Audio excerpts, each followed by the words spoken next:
Today's guest is a U.S. Air Force veteran, a communications specialist, and was most recently a combat drone pilot in Ukraine. Born in the Philippines and raised in a military family in California, he served in the Air Force before working with the Army Signal Corps and supporting JSOC through a special missions unit. Following Russia's invasion of Ukraine in 2022, Lito volunteered on the ground, initially delivering humanitarian aid across the country before applying his expertise to tactical communications with the International Legion of the Defense Intelligence of Ukraine. In his last assignment before his service ended, Lito was a team leader for a drone team in 3rd Regiment Ukrainian Special Operation Forces. A combat veteran of multiple wars, Lito now supports frontline efforts in Ukraine in a civilian capacity, applying capital investments in critical technologies, and sharing operational lessons learned with military units and leaders in the United States and around the world. Everybody, please welcome the legend, Lito Villanueva. All right, Lito. Yep. Finally get you in the seat. I've been asking for like 2 or 3 years. It's been a while, I know, but finally out, so I can talk a little bit more freely. Yeah, and be a little bit more honest and open. Yeah, perhaps. Absolutely. He's missing his hair. We'll show a picture of like peak Lito when I first met him in Poland like 2-3 years ago. It was a beautiful flow, much nicer than mine. But he had to cut it for a girl and he had to cut it for corporate. Absolutely. Yeah. We all have a boss, right? Absolutely. Yeah. All right. Well, thanks for driving from Vegas to San Diego to see us and sit down. A lot to cover, but let's start with kind of who you are and, how did you, let's start with who you are and what were you doing before you ended up in Ukraine? Oh man, honestly, was a junior enlisted Air Force cat, running comms and cables and wires and IT stuff. And I don't even know how I really got here because I didn't like the military. Like, because really? as junior enlisted, you just get shit on, right? Yeah. Everything rolls downhill, and you're like, dude, I'm never doing any work like with the military ever. Like, I'm gonna be a free man, nomad, vagabond, traveling, Yep. And somebody was like, hey, you want to go to Afghanistan? And I'm like, we'll pay you like this much. And I was like, okay. So I had a deployment to Afghanistan. Really, literally, like right when I turned 21, and then that was with U.S. Army Signal for a year, and then it was great. Learned a lot, loved it, got a taste. Moved back down to San Diego right after. It was, and I was just telling Emma, like, this was too much paradise. Like, it was just too cush, and I just came back from the war. Yep. I wanted to get back in the fight, and I got into deployment. Basically, just did like another year of college, and I was like, okay, this is easy. Let me figure something else out what to do with my life. So I got another deployment back to Afghanistan, like Bagram this time instead of Kandahar, and I was at an outsite forward operating base Shank, and that place sucked. There's a lot of notoriety for being like Rocket City back in the day, and then got moved up to Mez, to Mazar-i Sharif, and a couple months there, and that's where I actually got introduced to JSOC, to Joint Special Operations Command, and then they wrote me in, bro. They sunk their teeth into me, pulled me in, got read on, and then the whole world, like the curtain of the entire might of the U.S. military, like kind of like, oh, okay, got it. Like, this is the tip of the spear, like the tip of the tip. And I was like, oh, okay, now I understand how everything kind of plays in together. And I remember like actually, when I first enlisted, like you get like this like senior enlisted guy to come in and talk to you. It's usually like somebody who's like, hey man, can you come in here and talk to the guys real quick? Just like give them like 5 minutes of advice. And this old, crusty sergeant major walked in. I don't remember his name, but I just remember he was old, crusty, and he still had like this big smile. And he was like, whatever it is that you do, whatever it is you end up doing in the military, whether you're a cook, security forces, intel, a mechanic, you are feeding the system to put warheads on foreheads. And I was like, okay, like, I just wanted a job. Like it was the recession. It was There 2009. were no jobs back then. No, it was 2009. It was right after the housing market crisis, economic collapse, and I was like, okay, I'm just gonna go in, get some free education, do this. I didn't think I was gonna end up in JSOC, like with tier 1 drones and global strike command and every single platform available at our fingertips to destroy the enemies of the United States. Like, it was crazy. And then my time was over, came back home. Nothing else better to do in my life. Started a couple startups. Yep. And that took off like 6 years of my life. Learned very, very harsh lessons of business. Yeah, what were those? Don't run out of money. Don't run out of money. That's probably number one. Don't right? run out of the fucking money. Right. Hire slow. That's where I screwed up a lot. Yeah, make sure you have a paying customer. One of the things that we were just talking about, though, like product market fit, for example, I know a lot of people talk about this, like timing, man. Like, bad entrepreneurs are always late. Good entrepreneurs are almost always early. So you just got to like set everything up until your time is right. And if you've got like the right intersection of your product and the market, you're gonna make a lot of money. Everybody's gonna be happy. You get your Tesla. Everybody's great. If you get it wrong, it's like, oh well. Like, run another company. Sucks. Go cry in your bathtub, like I did, and then like disappoint everybody, your parents, your wife, your investor, whatever. But you're still alive. Completely different from war. Yeah. Yeah. What do you? Okay, so that's a really interesting like point that I think a lot of people who are entrepreneurs don't understand. Like, we always focus on the stories of like the heroes. Yeah. You know what I mean? The people who like win. Yeah. But I think it's like 95% of businesses that start fail. Right? And that's just kind of the normal part of the game, I guess. Yeah. How are you able to, having done it a couple times, maybe not take it personally, which is hard. Yeah. You know what I mean? I think you just like grow up. Sure. You just like, and I remember those early days of like pitching to investors and like putting your heart and soul and everything into your company, and like that becomes like a representation of you, right? Like, whether it's who you are. The Tempest, Totally. like my business is my baby, and I was like, yeah, it's inorganic. It's a product. It's a thing. It's a label. It's a couple of titles, a couple of pieces of collaboration, some paper, whatever. You can always start again. You like, the only failure is if you actually stop, if you give up. And more often than not, just like yourself, like serial entrepreneurs are, because they failed already so many times, and you finally learned the keys to success to be able to scale it, to be able to do it, to be able to make money, align people's selfish objectives towards the company's objectives, and get everybody like on the same page. It's very hard to do. It's not impossible. It's just very hard to do. And I think, nobody teaches it to you. I think now there's a lot more classes in business school trying to teach this, but as I say, what do they say? Like, it's easier to get an entrepreneur an MBA than have an MBA person become an entrepreneur. Like, totally. Yeah. To your point, like, I think in the early 2010s, probably when some of this was going on, and later in the 2010s, you had like a bunch of the famous VCs write books. Yeah. But that was kind of it. Yeah. Do you know what I mean? Like, here's your self-help book from Peter Thiel, how he did this. Yeah. Or like a Mark Andreessen book, right? But like, to your point, now it's like everyone, because these guys are sexy and everyone wants to be an entrepreneur, they kind of teach it, but you don't really learn until you do. No, right? like and if you look at those books, and I remember reading this shit, like, looking back, you realize it's very like esoteric and very kind of fluffy, like 0 to 1, like it sounded like a coding interview test for like, tell me something that everybody else disagrees with you on. And I'm like, I don't know, whatever, right? Like, I don't want to play those mind games.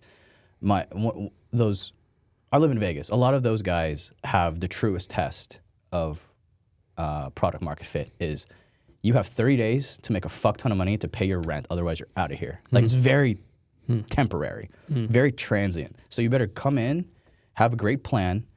I'm not going to loan you any money, but like, I'll give you the lease space for your place for free, starting now. And in 45 days, you're going to return 2 months worth of rent. Sure. And that's the biggest killer is fucking rent. Sure. and people. And so it's like the biggest test of like, do you got it in you to actually like do marketing, to like get a hooked product, like axe throwing. is a big one.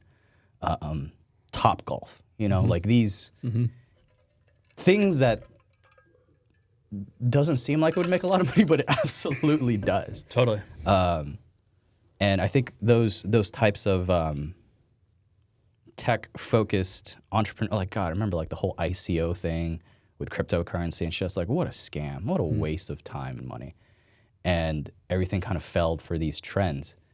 And there was 2 books that I remember reading like in the middle of this journey of entrepreneurship where like I wish like there were books that I wouldn't have gotten or wouldn't like have appreciated until like you failed a couple times, which was The Hard Thing About Hard Things. Oh yeah. Ben Horowitz.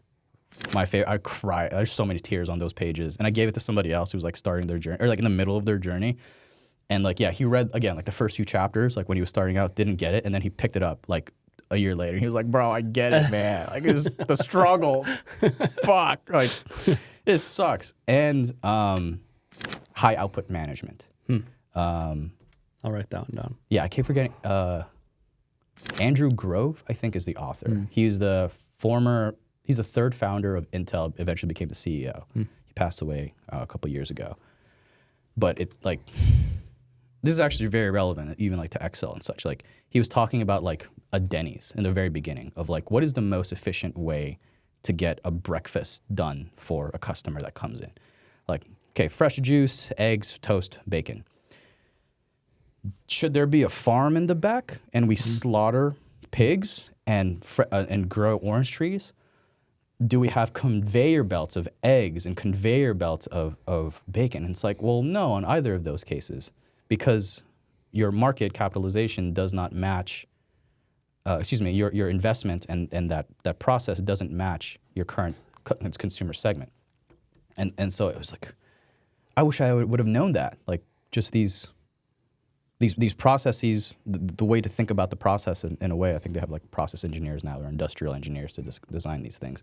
But that didn't exist either. Those weren't like degrees before. Yeah, like, they had to figure it out. Yeah, just had to figure it out. It's like in that McDonald's movie, right? Where he's yeah. He's like, well, why does this one not have a drive-in? You know what I mean? Like, why are there not ladies on roller skates bringing your food? They just cut everything and they're out. just like, no, like no frills, just get people through. Yeah. Yeah. They just cut out all the stuff that didn't make any money eventually, right? Yeah. Like they just like burgers, fries, drink. Boom, that's your main 3. And then even just a stopwatch of like, go, how do you, done, 43 seconds. Like we can cut down 2 seconds if you move this and you move that. And sometimes, yeah, it's just chalk, on the pavement and moving people around. Like that's, it is so ingenious to think about like these processes in that way. Yeah. Okay, so military. Yeah. Entrepreneurship. Yeah. And we're gonna talk about you going to Ukraine here in a minute. Okay. But talk to me a little bit about what was war like on your deployments versus like in retrospect, looking back all these years later. Like, what were your big takeaways? I mean, I'm looking at my notes and you use the word superiority 4 times. Yeah. Okay. So I'm sure for the audience, whoever's watching, they're probably at least associated or adjacent to the military if they weren't military or prior service members and veterans. I think anybody who's gone through the deployment like ends up in Kuwait through Tent City where everybody stayed and you have a bunch of connexes and it's hot as Satan's armpit and you're just waiting there embracing the suck. You take a military flight, mil-air, and you're lined up with your bags. MRAPs come on board, pallets come on board, and you're just trying to be like the most efficient coming in. And then you get, at the time we still had a no-fly zone over Iran.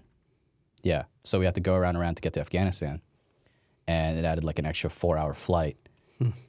But we could still fly. Like you could just fly to the country. So let's start there. Like you can fly to the war zone. You can't fly to the war zone in Ukraine. So you can fly to the war zone. You have air superiority. I land in Kandahar, and somebody picks you up. There's more tents. There's food. There's chow. Like you have logistic superiority. You get on a Black Hawk or a Chinook, along with a bunch of other stuff, and then you just freely fly to your next base and land. And as you're flying in the air, you are talking on the radio to that forward operating base like the whole time. So you have air superiority, you have radio superiority. And let's say anybody gets injured, you still have medical superiority because that any Black Hawk can come in, get a medevac out, and get to a stabilization point, like almost, or a casualty collection point immediately within that quote unquote golden hour. So you're basically free to move. You have freedom of maneuver at all times. Like war was actually really, really easy. In Ukraine, we don't have any of that superiority. You can't even fly into the country. You'll get shot down, maybe by friendlies too. You can't freely talk on the radio because you'd be radio direction found. And comms infrastructure is destroyed from the civilian populace. And planes and trains, trains and cars. You know, we don't have planes, so you got trains and automobiles to try to bring everything, and then roads get destroyed, bridges get destroyed, and there is no medical superiority because when somebody dies, you have to wait until these specific moments arise during the day where Russians are least active. And it's not a guarantee that you're going to make it out, even during infill or exfil. So infill of rescue personnel or exfil of the body can be disrupted. All's fair in love and war, and you're evacuating a casualty.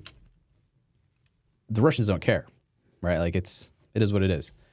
So, and again, like the zero line, like we have to imagine what like a flot is, like the front line of troops, front line of our own troops and the front line of enemy troops. You have that classical no man's land that people are kind of like familiar with between like one trench enemy, one trench friendly. Well, there's also a no man's land behind it between phase line 0, which is like the flot, and phase line 1. And that highway to hell can be between, if you're lucky, like 500 meters. Now it's more like 10 clicks because the persistent ISR of drone threats can see everything that's moving. Yeah. And so you just have to be lucky and not be the target of the day. That's the only reason why I'm alive, is just luck. Like a lot of skill, sure, but in group and collaboratives with my team, and we take everything into consideration, even feelings of just something doesn't feel right, like we're not going. And we take that into consideration along with like all the intel chains that we have. And sometimes we're unlucky. Like I've been hit by FPVs, they missed, they suck, skill issue. Other times, our vehicles go down, and it was just luck. They're like, all of it is really just luck. Do you think the Europeans understand like what this is like? I mean, I hear conflicting reports out of the Pentagon, right? Oh man. Because when you talk to people in the Pentagon, they say, well, Ukraine is not representative of what warfare is going to be. Right? Sure. And I think blanket statements of anything are dangerous. Yeah. Of course. Yeah. There's obviously lessons, but you went from like air, logistical, radio, and medical superiority to everything is contested. Everything is contested. We don't even have air parity. Like Ukraine has jets. They don't have a fully fledged air force anymore because of all the deaths, and the military, industrial complex for sustainment, manufacturing, resupply just doesn't exist. Yeah. Largely, strategically, you would say, common statement is like you go to war with what you budget for. Yep. And Europe hasn't budgeted for shit. That's the whole reason why we're getting into this mess right now, and why they're scared to send any of their assets, because most of their assets isn't ready. Sure. So go to Ukraine, test your exquisite systems. Hopefully you learn a lesson and invest. But the one step in and one step out of like advising and assisting and helping. Is anybody doing a good job over there? In terms of the Europeans? Yeah, for support. I'd say the UK. UK is pretty much like taking a lot of the lessons learned. The Czech Republic has donated, the Czech Republic has donated a ton, and all of the Baltics, of course, just by default. Sure. Yeah, they just hate Russia, and I'm like, I understand exactly how you feel. So they've done a ton. Like Lithuania has probably, I think, contributed the most out of nowhere. At least maybe I'm biased because I feel it the most with the Lithuanians, because I have a Lithuanian on my team, so we got a lot of support from the country. Yeah. Or had, I should say, right? Ex now. But yeah, I think until people stop being scared of like escalation concerns from the Russians, like, oh, if NATO troops come, like in the Russian narrative, they're like, oh, NATO's already here, and I'm like, where? Like, all of us are volunteers. Like, we're not representing NATO. We're not representing quote unquote the U.S. We're just U.S. personnel. Yeah. I have Koreans on my team, Colombians, Lithuanians, I had Estonians, a bunch of French guys. What brought people?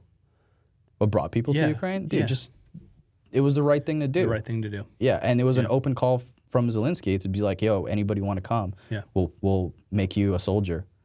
And so we have our paperwork, like we've enlisted in the military, and we had a contract. Like, hey, here are the rules. You know, the Ukrainian equivalent of the Uniform Code of Military Justice, rules of engagement, law of armed conflict, and you know, here's the doctrine that needs to be updated because now there's drones and everybody kills medical. So, okay, got it. Like, Russia's playing unfairly. We're gonna have to follow suit in the best way possible while like maintaining our honor, right? Just don't let them live. So there's a lot of like conflicting things that we've learned during the war that has maybe led us down to like skullduggery. But at the beginning of it, it's Russia invaded a country, didn't respect its sovereignty. You're gonna get punished for it. And for us, like, I think there's a lot of reasons why people went, but I know a ton of people who just wanted to get in, like wanted to fight again. Like, there's so many people just like, I want to get in the fight. And then over time, like, we had the statement saying like, the reason why we joined isn't the reason why we stayed. Like, the reason why we joined was like this whole like, again, like, it was the right thing to do. I wanted to get my kills. I want to experience war for the first time. I want to experience war again for the first time, second, third, fourth time. You know, I supported Ukraine previously. Like, you know, that was their area of responsibility for like some of the advisors. And then at the end of it, like after all of the fighting, the loss of friends, all of the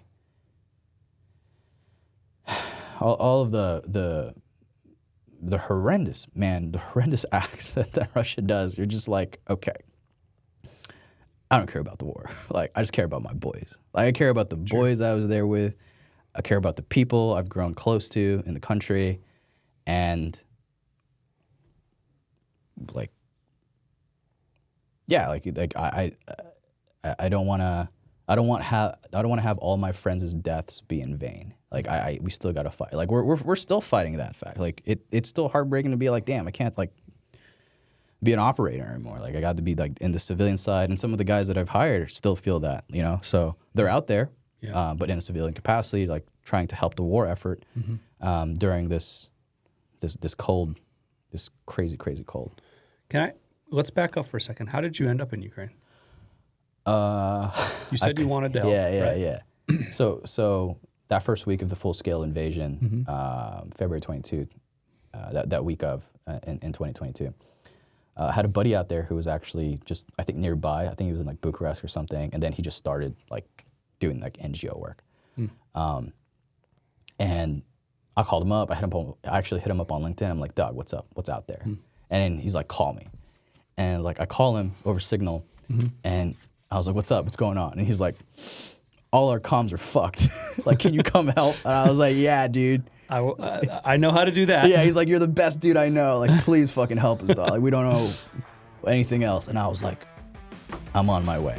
Thanks for tuning into the Drone Wars podcast. Don't forget to come back for the next part. If you liked what you heard today, please subscribe to catch all the latest insights for all things defense and geopolitics.